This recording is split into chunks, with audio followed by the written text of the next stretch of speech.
Sa ibang balita, guilty ang hatol ng korte sa kay Bulacan na Raymond Dominguez para po sa kasong kidnapping.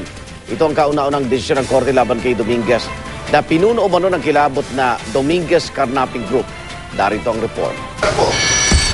Finding accused Raymond Dominguez, D. Santos, guilty beyond reasonable doubt sa crime of kidnapping. Ito ang hatol ni Malolos RTC Branch 84 Judge Wilfredo Nieves kay Raymond Dominguez, ang itinuturong leader ng kilabot na Dominguez Kidnapping Group.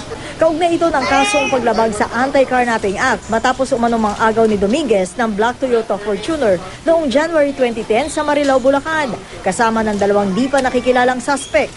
17 taon hanggang 30 taong pagkakakulong ang parusa kay Dominguez, bagay na iaapila raw ng kanilang kampo.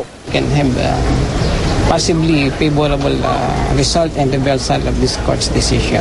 Because there was no identification by the victim himself. Ikinatuwa naman ni Justice Secretary Leila de Lima ang naging hatol ng korte. We're very proud of achievements like that, accomplishments like that, na may successful prosecution and conviction of high-profile accused.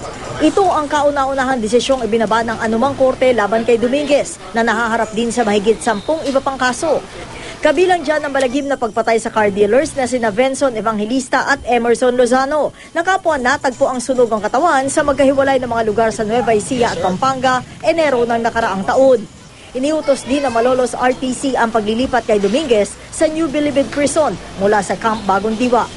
Para sa saksi, Sharian Torres nag-uulat.